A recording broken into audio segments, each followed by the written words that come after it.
Hello friends, welcome to our another blog. र दसैँको हजुरको लागि धेरै साह्रै शुभकामना। ल आउनुहोस् हाम्रो अर्को ब्लग हेर्नलाई। ल अब हेर्नु है, बाबुको नौटङ्की। बाबाले बाबुको हातको उम्मीलाई दिलाउनु भए, नानी चाहिँ चुप लाएर हेर्ने र मुसु मुसु हाँस्ने र दिदी र भाइ ठट्टा गर्ने, एकअर्कालाई चिडाउने, जिस्किने काम गर्ने। र पहिलो पालि नानीको टिका लाउने, नानी जेठी घरको। अनि अर्कोचोटि बाबुलाई टिका लगाइदिने बाबाले। अनि दुईटे दाजु र दिदीको मस्ती। बाबा नि त्यसैमा अलिअलि गनगन गरिरहनु भएको, नजिस्क्यो भनेर के मान्थेर। दिदीलाई जमरा लगाइदिनु भयो छोरीलाई बाबाले। अनि अब बाबुको पालो। दुईटे अचम्मै चकचक गर्ने, घरको पुरै सत्यानाश बनाउँछन्। बाबा चाहिँ सोचिरहनु भएको केही दिन भनेर। ल बाबुलाई 500 रुपियाँ, दिदीलाई पहिलाचोटि है। त्यहाँ दिदी घरको सबभन्दा जेठी छोरी। ढोक्न चाहिँ जान्दिनँ, के गर्ने, 500 देखाएको ल्याएर न। अब बाबुको पालो। मुसु मुसु हाँस्दै मलाई हाफले है दक्षिणा पायो भनेर खुब मक्ख भए बाबु। अब मेरो पालो टिका लगाइदिनलाई। हेर न, अझै झगडा गरेका दुईटी। ल खुसीलाई, मेरो जेठी छोरीलाई टिका लगाइदिएँ।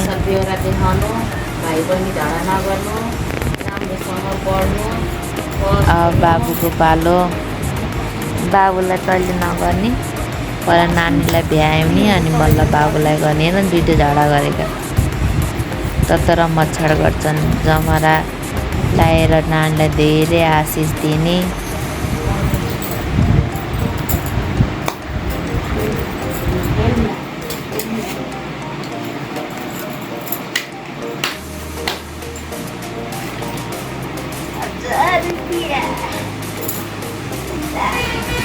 बाबुलाई टिका लगाइदिँदै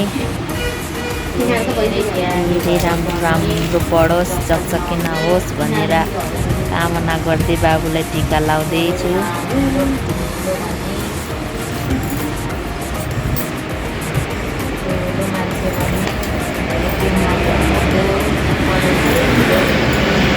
बाबुलाई टिका लगाएर 500 रुपियाँ दिएँ। पैसा हुने हो त बाबु र नानीको।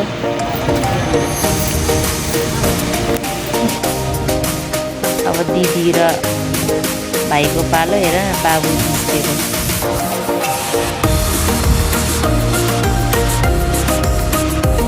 टिका लाउने कम, जिस्किन्छ, ठट्टा गर्ने कम बढी हुँदै दुइटैको। होइन ल हेर्नु, जिस्केको हेर न।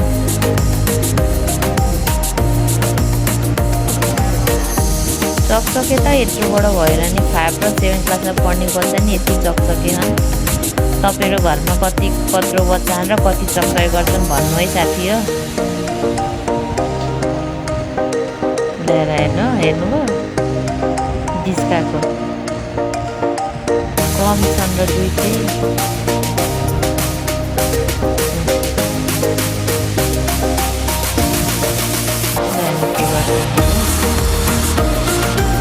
दिदीलाई चाहिँ पैसा दिउँ कि नदिउँ भए दिदीलाई चाहिँ, दिदीले चाहिँ भाइलाई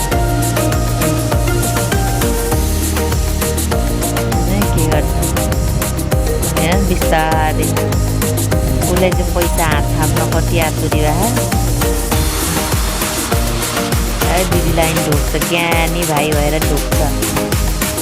फेरि अर्को खुट्टा नि त्यसलाई हेर्ने ऊ भुत हालेको फेरि भाइले।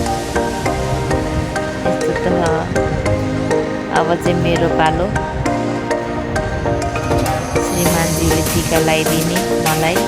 यसपालि घरमा सास ससुर आउनु भएन, केही कारण मामा बित्नुभयो अनि मम्मी चाहिँ घर जानुभएको थियो, सासू मम्मी।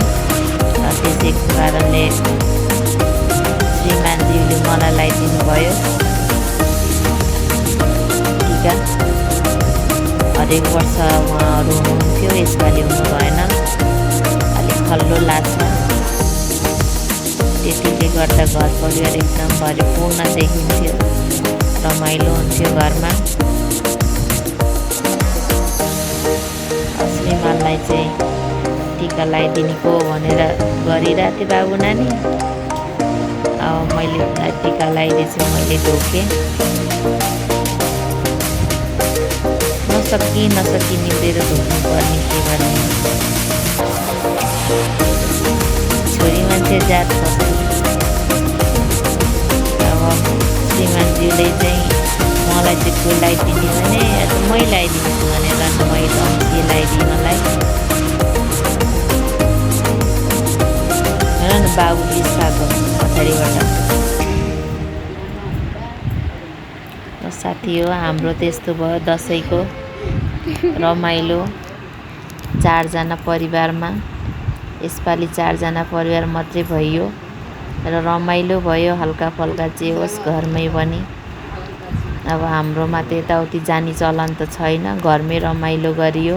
ल यो वर्षको दसैँको हजुरको लागि धेरै शुभकामना। 2025 सालको हाम्रो यो बाबु खुसी र रोहित, खुसी 3टा बाउ छोरा बाउ छोरी, यो बाउ छोरा, म र मेरो बुढो, यो मेरो परिवार। टिकाको केही झलकहरू तस्बिरहरू हजुरको सामूहिक हेर्नुहोस् र मेरो ब्लगलाई खुब धेरै सपोर्ट गर्नुहोस्, माया गर्नुहोस्, सब्सक्राइब गर्नुहोस्, सेयर गर्नुहोस्। अनि अब अर्कोचोटि ल हजुर बाई।